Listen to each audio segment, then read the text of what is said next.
nazoyemba mpona nakokite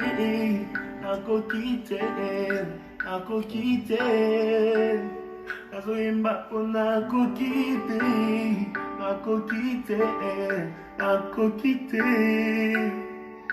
atangwa likambo atelelaka ami basusu baparent relations anango kananga eza différent awa na betisa atama yeningani nanyabwaka yo natila yo mutima natila yo mutima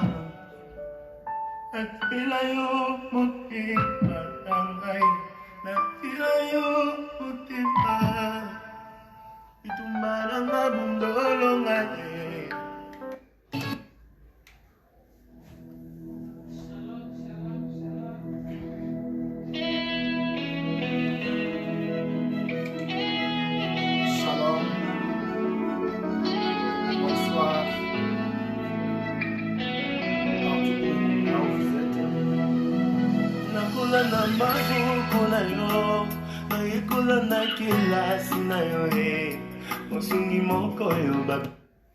Shalom, shalom.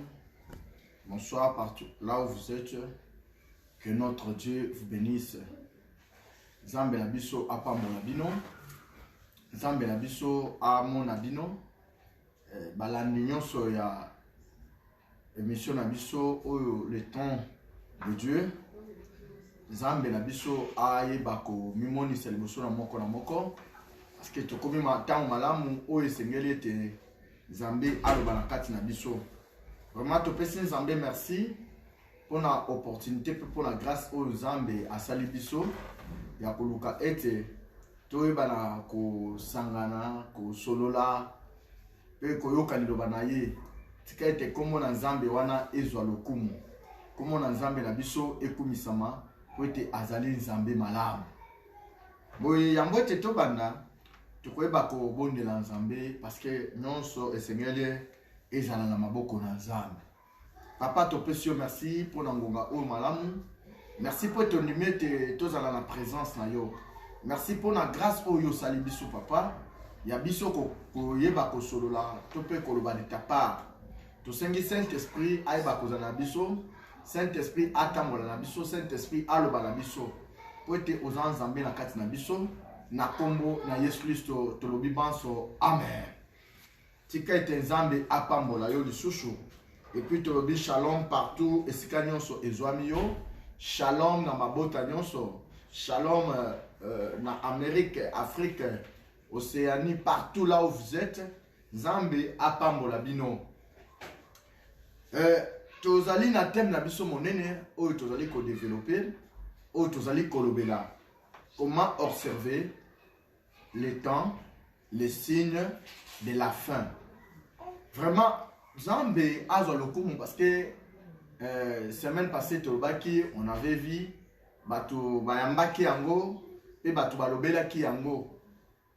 Nzambe apambola moko na moko oyo alandaki loba oyo ya motu eza koyoka te me ya motu eza koyoka pe kotia na misala. Tango okoyoka loba la Nzambe pe oyusosoli yango otie na misala Nzambe akozangisa kopambola yo te. Tika kombo na Nzambe na biso ezwa lokumu pe ekumisama. Toza moma malamu oyo esengeli na biso koyoka oyo nini Nzambe azoloba. Thème na biso oyo ezali thème oyo Nzambe azali ko avertir moko na moko ase ayeba kozala réveillé. Mutu nyonso azala éveillé pe ayeba na ko observer moment oyo tozali temps oyo tokomi na temps nini oyo ezali koleka na mokili pour le moment, nini oyo ezali kosalama na monde pour le moment, na ba église, na ba famille, na société, na ba pays na biso oyo tozali kozwama en tant que chrétien, en tant que mwana Nzambe. Toza na temps nini, toza na moment nini, basini nini oyo ezali kolakisa biso. Parce que Bible ezali kolakisa biso te Yesu alobaki na biso te tango bokomona basini ya boye boyebake tango tokomi kokende temps vers la fin.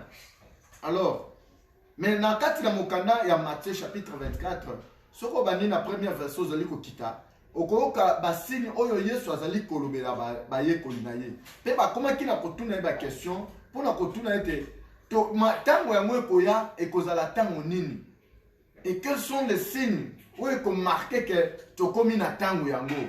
Yesu azangaki kopesa réponse te ayebisaki bayekoli na be te bokomona bikolo ekotelemela bikolo mosusu, bokomona bato bakokoma balingi na mbongo, bokomona ete makambo ekosalama ebele na kati na mokili ya mabe, bikolo banda kobundisana, baepidemie ekobanda kotelema, makambo ebele. Tous ces signes là ezali na kati na kokokisama yango lokola basali na Nzambe tokotikala kimia te, tokovanda kimia te, esengela biso toloba to avertir mutu nyonso ayoka, mutu nyonso alanda, mutu nyonso azala éveillé, parce que ce qu'on a éveillé bakoko sayote. Alors la fois passée totalisa la kiboyete pour que ozala éveillé esengeli nini to ba que la première des choses esengeli mutu pour bien observer le temps otozali et ezam ala mutu ezam abe esengeli na ye ayeba lona nzambe azala mir na kati na lona nzambe atanga ka Bible a maîtriser yango asosola yango kotanga Bible lokola livre te, kotanga Bible lokola ozali kosala lecture te, mais tanga Bible pe o comprendre nini mokanda na Nzambe ezali koloba na kati na makomi wana ya mibale toloba kete esengeli na mutu azala na esprit de sagesse, molimo ya boso soli, kozala na mayele na mwanya na kati na yo. En ce moment là okoyeba tant nini oto zali koleka ke baseni nini makambo nini ezali kosalama, est-ce que ezali ya Nzambe to eza ya Nzambe te. Na misa tutoloba kete il faut avoir l'esprit de discernement.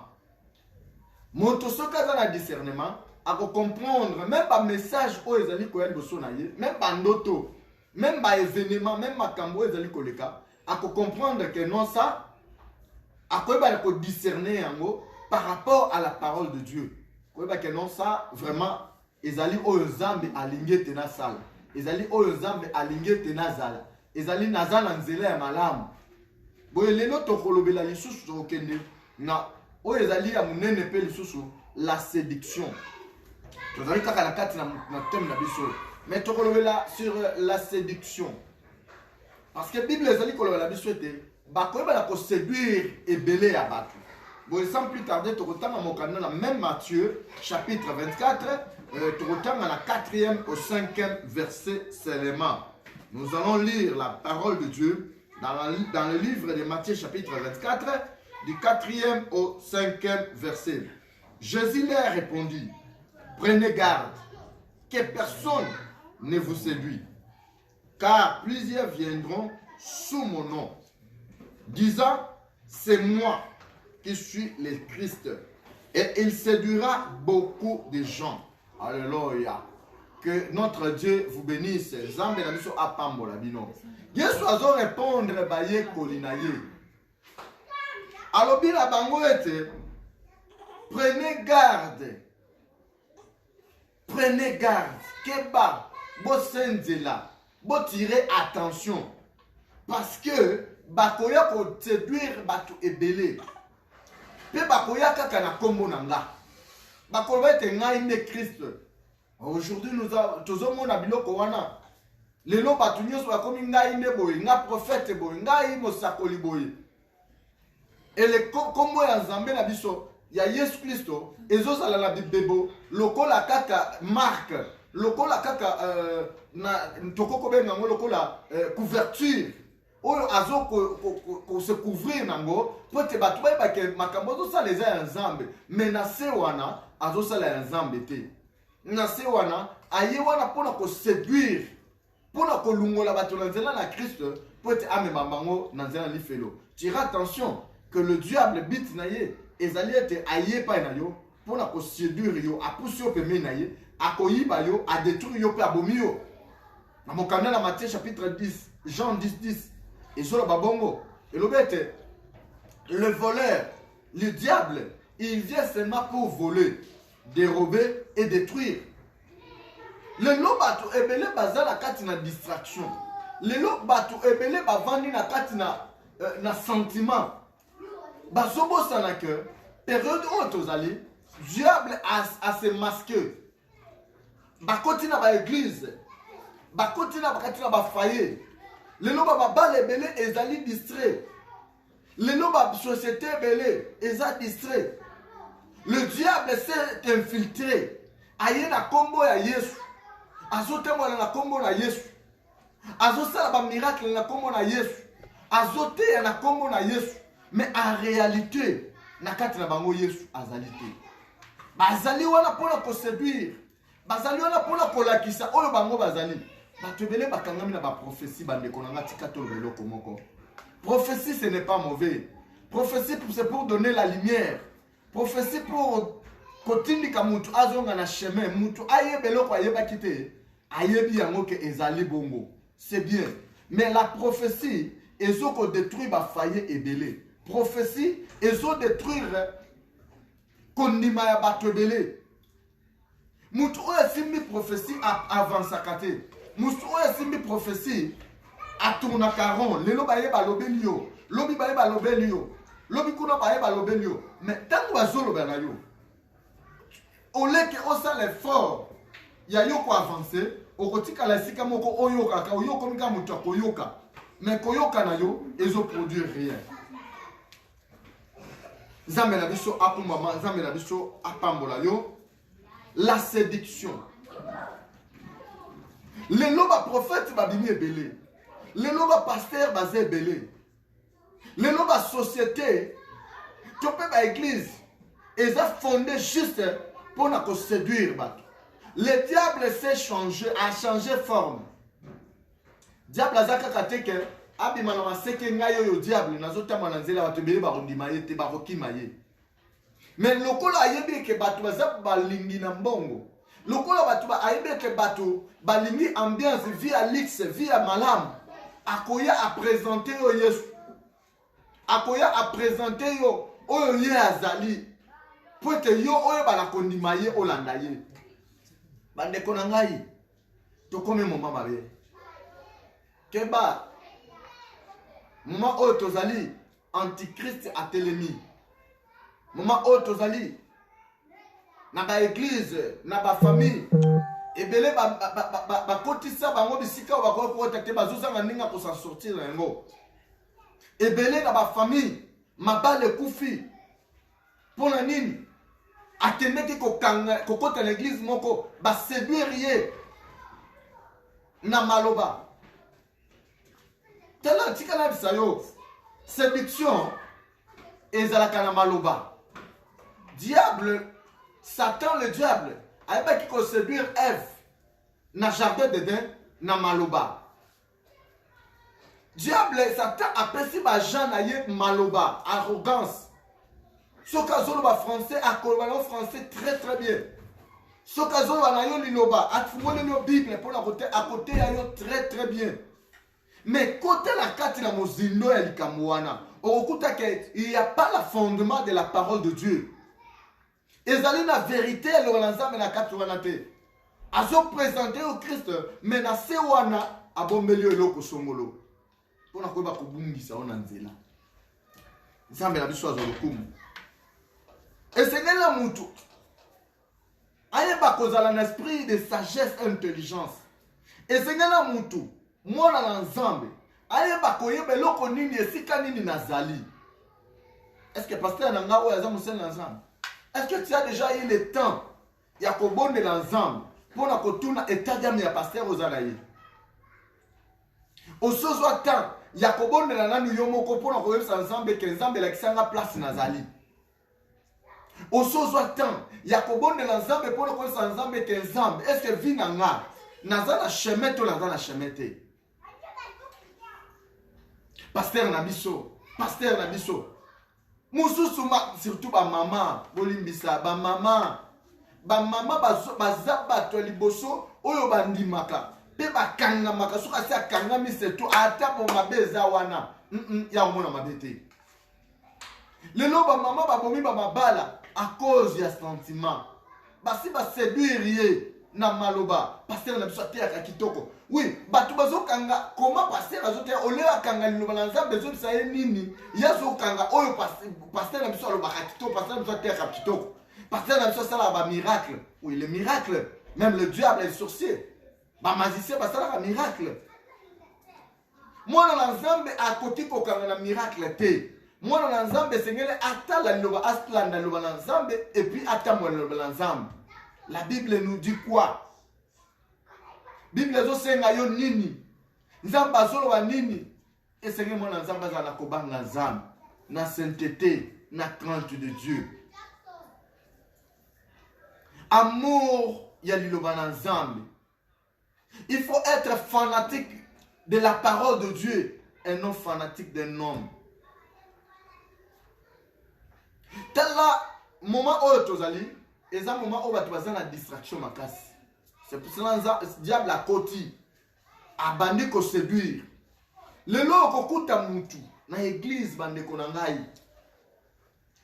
Pasteur azo sukola makolo na ye. Mutu na biso asolo yo. Azo so bayi oyo mutu na ye lokola ya sukoli makolo. Azo asukoli ngo elongi. Azo ameli yango. Bazozo ba mai oyo yibi place utite. Ba peso pe bazotekela yango cher. Zwa mai oyo kendo bwaka na ndako. Zwa mai oyo sukola yango. Ce n'est pas mauvais si c'est la révélation on nous a révélé que non. Mai ekobi ki salon c'est la vie. C'est bien. Mais si ce n'est pas de Dieu, mai ozo somba wana. Mai ozo somba wana. Obi place outi. Oh bénite. Les noms batu ba côté ba femme de nuit, mari de nuit à cause ya bisalela. Na landaki na réseaux sociaux. Pasteur na nyoka na église. Nyoka, suka na nyoka wana ya suye. Pasteur azobonde la pona tina na bato. Na nyoka. Alors bien oh Moïse a balusé ki nyoka. Et Moïse a balusé nyoka bande ko sala ngo chaque jour ya zaka na nyoka. Ba miracle nyoso Moïse a sala ke zeka ya nyoka. To tira attention. Fungola miso ndeko na ngai. Lu moi la distraction. Telle 10 femmes oyo. Tokotanga ngona kati na mokandana. Matthieu chapitre 25. Du premier. Topé totanga de deuxième à cinquième. Matthieu 25. 2 à 5. Et l'obinin. Trop on attend la première. Alors le royaume du ciel sera semblable à 10 vierges qui ayant pris leur lampe allaient à la rencontre de l'époux. 5 d'entre elles étaient folles et 5 étaient sages. Alléluia. 5 étaient folles et 5 étaient sages. Troisième, les folles, en prenant leur lampe, ne prirent point d'huile avec elles. 4. Mais les sages prirent avec leur lampe de l'huile dans leur vase. Alléluia. Nekonangai, ebele lelo oyo, babosani musala ya Saint-Esprit. Oh, Yesu alobete, nakotika bino bana etikete. Nakotina la bino musungi. Akosunga bino. Le Saint-Esprit c'est un homme. Molimo mosantu azamoto, c'est une personne. Oyo azo vivre na kati na mutu. Pour être sage, pour avoir l'esprit de sagesse et d'intelligence, même l'esprit de discernement, il faut avoir l'huile.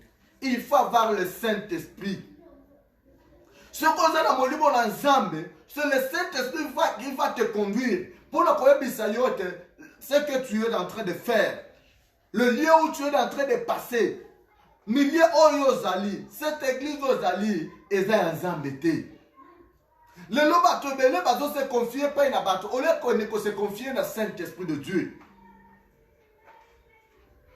Bible c'est l'esprit de sagesse et d'intelligence. Le Saint-Esprit de Dieu. Et comme on a conduit au Kolakisayo, même na katandako yoza, na libaloza. Et comme ce que mon balio, azam tabakis. Et comme cette église oza, eza yanga Nzambe te. Molimo na Nzambe, akolakisa yo nyonso, akotambusa yo même na banzela ya vérité. Ndekonanga, nous sommes le moment d'une vierge. Baba neko zela le mobali. Mais la Bible est 5 bazalaki mayele et 5 msou bazalaki bazoma. Comment observer les temps? Il faut bien observer les temps, avoir le Saint-Esprit de Dieu. Si tu as le Saint-Esprit de Dieu, le Saint-Esprit de Dieu va te conduire, va te montrer, va te faire voir que ta oyozali et Seigneur la yo otambola na boyi, oko ta prière, au bon de l'ensemble. Naibisaka batu, souvent être, moment où tu as passé dans mon kili, ils ont poussé. Le temps de ce monde, ils ont poussé. Et Seigneur la moutou, aye ba ko profiter tant où yazana on a mon kili, ko consulter Saint-Esprit à tout moment. Le Saint-Esprit parle. Le Saint-Esprit parle, ma sœur, mon frère. Et kolobelayo. Et le Saint-Esprit de Dieu, la Bible dit dans mon canal Job, il parle de Zoloba, na lolenge belé, d'une manière à une autre. Et kolobelayo ta mandoto. Il peut te parler na connaissance na yo. Il peut te parler na mutu musubaye. Monimo na zamba lobela kabatu lolenge belé. Si tu as le Saint-Esprit de Dieu, on va comprendre le moment où tu es allé, puis on va discerner le temps. Zamba la biso pambola yo. Bana basi oyo mitano, baswa ki où il y a réserve na kati na bango. Ba betete, ne tozo kende boy. Tu bi mobali ya koyate. Parce que la Bible dit na kati na mokanda na Pisson Apocalypse chapitre 16, sur otangi na 15e verset nango. L'Éternel et notre Dieu, notre Seigneur Jésus-Christ viendra comme un voleur. Et puis, souvent les voleurs viennent la nuit. À quoi na boutou? À quoi avertir du sauter? Alors, oh, il y a ma foute la carte na réserve. À quoi va préparer? Pour mettre terme mouinda nanga. Ma foute est possible et Seigneur na chair au réserve au na chair supporte être qu'elle a coupé là. Moi l'ensemble et Seigneur azala éveillé et Seigneur ala muka. Pour bien observer, il faut être éveillé. Pour bien observer ce temps que nous sommes. Et Seigneur être éveillé. Pour être éveillé, il faut avoir l'huile na kati na mwinda na yo. Si tu n'as pas l'huile, nekonanga, ekobomana, mwinde koboma. Et quand mwinde koboma, okotika na molili. Or, la Bible dit, les enfants de Dieu, ce sont des enfants de la lumière, et non des ténèbres. Nekonangai. Ozana kata 10 femmes, et nakata 5 femmes, oya sage. Tu as nakata 5 femmes, oya folle. Aujourd'hui, le monde d'aujourd'hui, distraction, oui, par le que terme ou bas na bas baba na kozela. Distraction tellement zakebele parce qu'il a fait et zalaka mutoya beto ma solo. Oh, yebite, chéri nanga wana. Oh yebite, makambo wana. Oh yebite, oh kutu, Congo mikolo, bazolu kaba voter loi achani. Le lo mikolo, la congolarité. Soroza congolais au côté que Congolais de père et de mère au côté que la présidente de la République na Congo. Donc makambo ya lolenge wana batu batika le ba côté politique distraction et côté na kati na batu.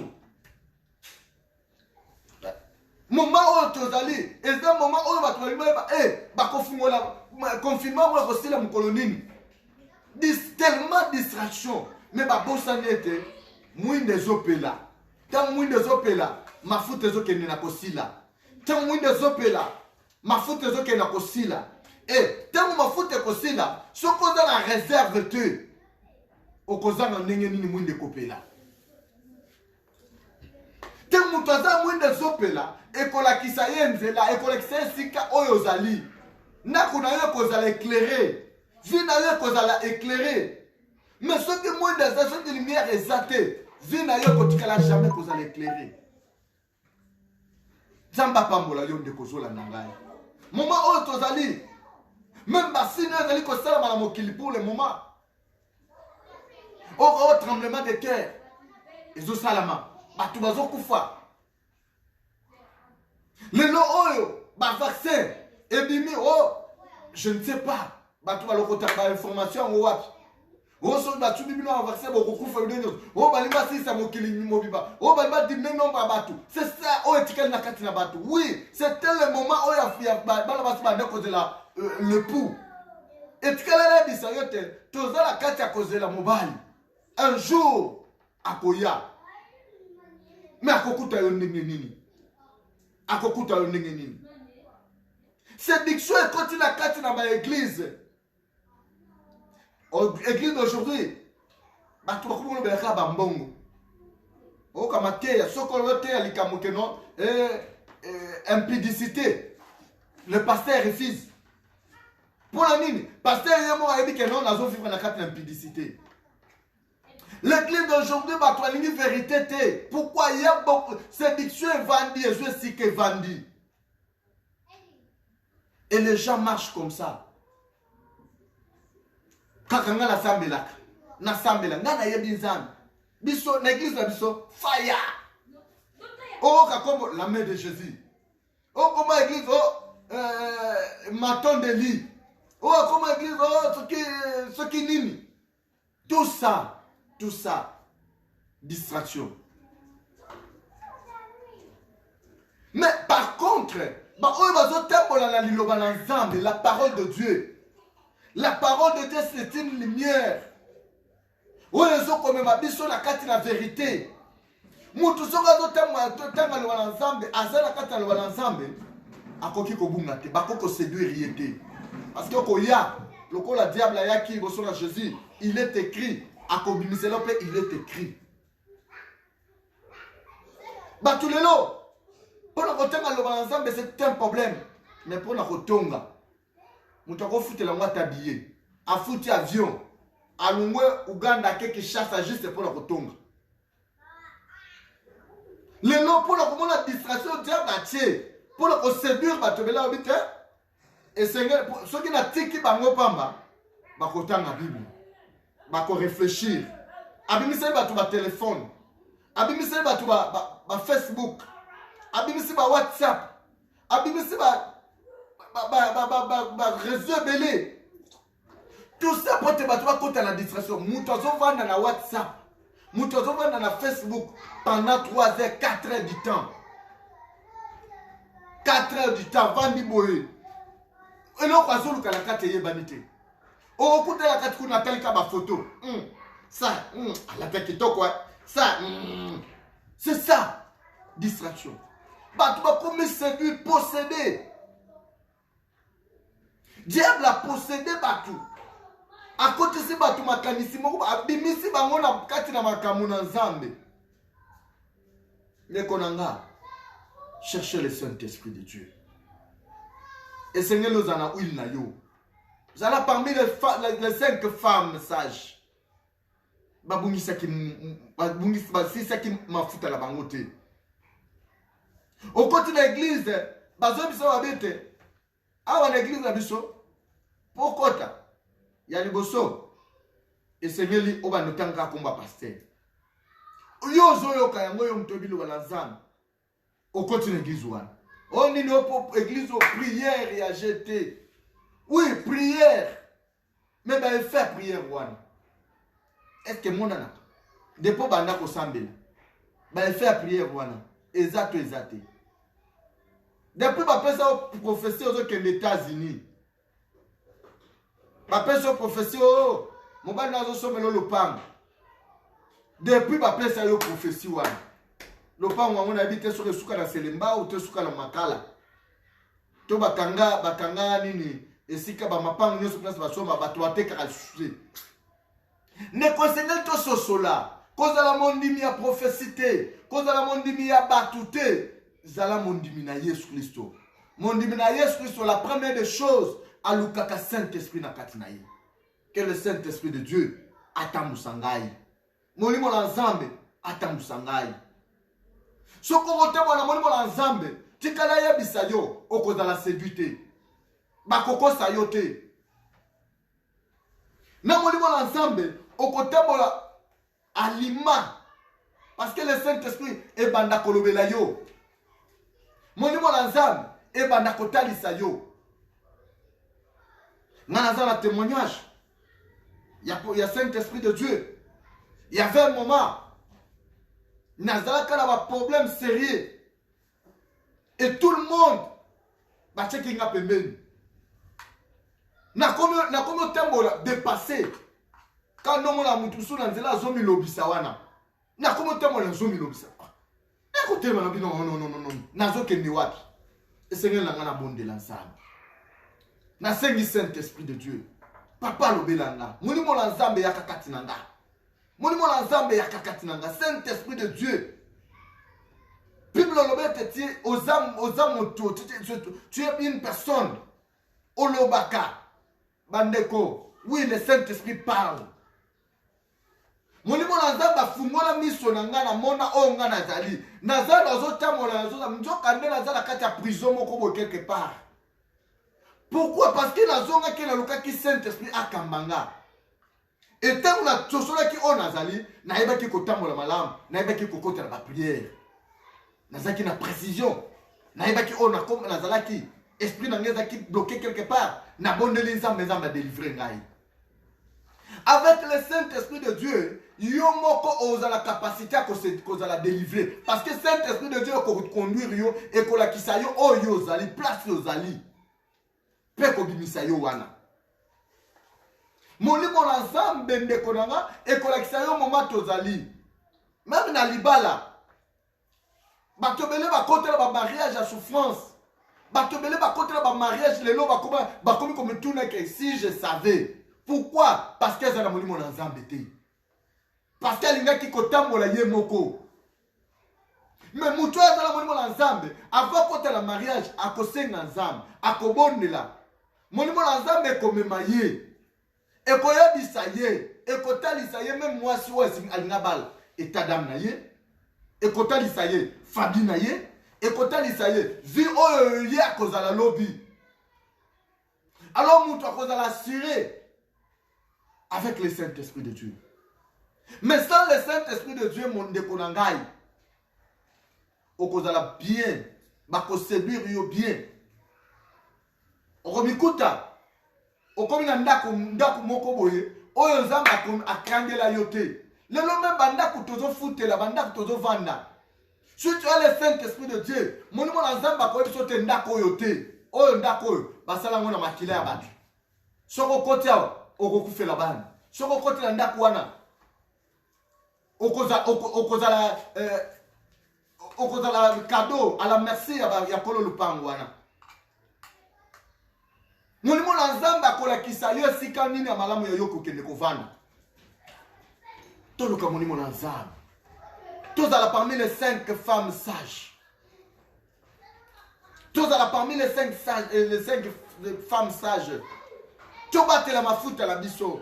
Tobatela mafuta la biso na nini? Na vie de sainteté, na crainte de Dieu. Tobatela mafuta la biso na nini? Na ko éviter fanatisme. Na kotanga loba na nzambe. Na kosalela o loba na nzambe ezosenga biso tosala. C'est ça, kobatela mafuta. Saint-Esprit de Dieu linga kesika bosoto te. Esika masumu te. Yo wana na tongo na église, na pokwa yo wana na boîte. Yo wana pasteur, mais na pokwa yo wana na boîte. Moi ma ye ko ebisa yo doléance na ye, pasi na ye. Yo wana zwi mwasi ya batu. Ngana kopesa yo mbongo bien. Ngana kobomisa vie na yo. Ndeko na ngai. Toluka molimo na nzambe. Mutu akosa yo te, que personne vous trompe. Bible ezali koloba Yesu azoloba na batu. Na bayekoli na ye, que personne vous trompe. Mutu akosa yo te. Bakoya na kombo na nga. Bako séduire rebelle. Moussala diable pour le moment. Et ça que Batouba Kendene l'enfer. Alors, à larguer Batounaye, Bajanaye. N'a dit ce qui va tout la faire passer. Que Nzambe alola. Au côté que le monde n'a jamais Nzambe na balabala. Que Nzambe yé. Tu vois, on a ta diable na balabala, nga diable yo na maseke, Batouba Rondimaïté. Mais le diable a dit si Bajanaye. Nzambe pe a dit si Bajanaye. Sokoyo ki basali na Nzambe. Molimo na Nzambe kokota kati na yo. Soko se laisser faire. Olingi via lix. Olingi via moko ya pressé. Nazwa kaka lelo. Te Nzambe aza magicien te ndeko nanga. Oye pa Nzambe ka lelo te. Ndeko. Et pas Nzambe, il y a des principes et des normes à suivre. Il y a des principes et des normes à suivre.